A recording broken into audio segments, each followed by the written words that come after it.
भगवते वासुदेवाय। श्रद्धालु भक्तों, श्रीमद् भागवत महापुराण के 10वें स्कंद के उत्तरार्ध के 55वां अध्याय के अंतर्गत प्रद्युम्न का जन्म और शंभरासुर का वध का प्रस्तुतिकरण करूंगा। इसके पूर्व जहां तक आप कथा श्रवण कर चुके हैं उसके आगे का प्रस्तुतिकरण करता हूं। श्री सुखदेव जी कहते हैं, परीक्षित, रति ने कहा, स्वामिन, अपनी संतान आपके खो जाने से आपकी माता पुत्र स्नेह से व्याकुल हो रही हैं।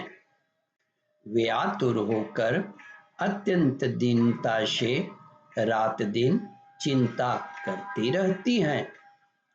उनकी ठीक वैसी ही दशा हो रही है जैसे बच्चा खो जाने पर कुर्री पक्षी की अथवा बछड़ा खो जाने पर बेचारी गाय की होती है।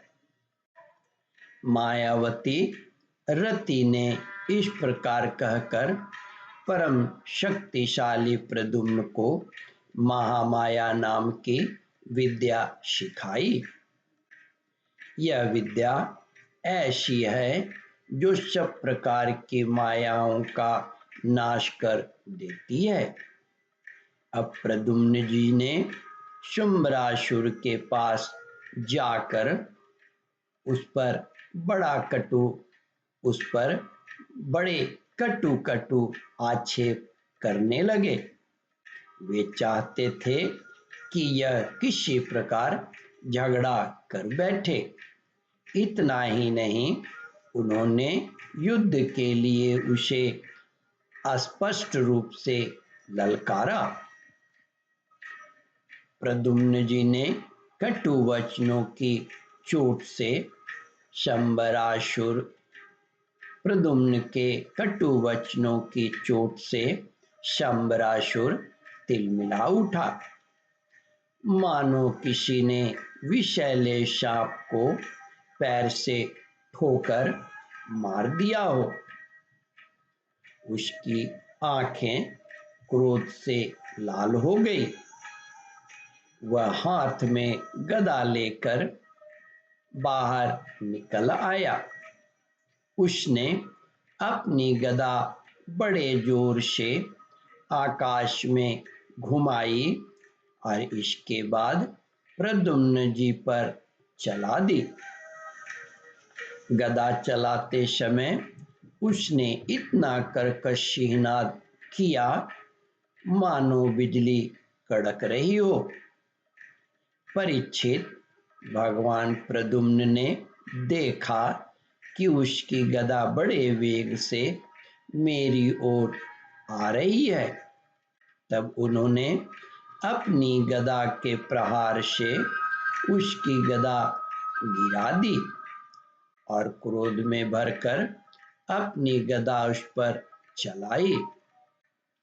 तब वह दैत्य मायासुर की बतलाई हुई आसुरी माया का आश्रय लेकर आकाश में चला गया और वहीं से प्रद्युम्न जी पर अस्त्र शस्त्र की वर्षा करने लगा। महारथी प्रद्युम्न जी पर बहुत सी अस्त्र वर्षा करके जब वह उन्हें पीड़ित करने लगा, तब उन्होंने समस्त मायाओं को शांत करने वाली सत्वामयी माया विद्या का प्रयोग किया। सत्वमयी माया विद्या का प्रयोग किया। तदंतर शंभरासुर ने यक्ष, गंधर्व, पिशाच, नाग और राक्षसों की सैकड़ों मायाओं का प्रयोग किया। परंतु श्री कृष्ण कुमार प्रद्युम्न जी ने अपनी महाविद्या से उन सब का नाश कर दिया। इसके बाद उन्होंने एक तीक्ष्ण तलवार उठाई और शंबरासुर का किरीट एवं कुंडल से सुशोभित सिर, जो लाल लाल दाढ़ी मूंछों से बड़ा भयंकर लग रहा था, काटकर धड़ से अलग कर दिया। देवता लोग पुष्पों की वर्षा करते हुए स्तुति करने लगे और इसके बाद मायावती रति, जो आकाश में चलना जानती थी, अपने पति प्रद्युम्न जी को आकाश मार्ग से द्वारकापुरी में ले गई। श्री सुखदेव जी कहते हैं, परीक्षित, आकाश में अपनी गोरी पत्नी के साथ सांवले प्रद्युम्न जी की ऐसी शोभा हो रही थी मानो बिजली और मेघ का जोड़ा हो। इस प्रकार उन्होंने भगवान से उस उत्तम अंतःपुर में प्रवेश किया।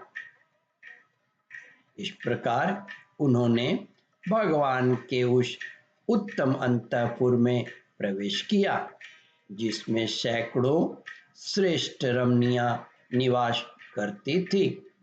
अंतःपुर की नारियों ने देखा कि प्रद्युम्न जी का शरीर वर्षाकालीन मेघ के समान श्याम वर्ण है, रेशमी पीतांबर धारण किए हुए हैं, घुटनों तक लंबी भुजाएं हैं, रत्नारी नेत्र हैं और सुंदर मुख पर मंद मंद मुस्कान की अनूठी ही छटा है। उनके मुखारविंद पर घुंघराली और नीली अलकें इस प्रकार शोभायमान हो रही है मानो भौरे खेल रहे हों। वे सब उन्हें श्री कृष्ण समझकर सकुचा गई और घरों में इधर उधर लुक छिप गई। ओम परमात्मने नमः। श्रद्धालु भक्तों, इस कथा को ध्यान पूर्वक श्रवण मनन और इसका चिंतन करें। इस कथामृत का रसास्वादन अपने बंधु बांधवों को भी करावे। इस वीडियो को शेयर और सब्सक्राइब करें। ओम परमात्मने नमः।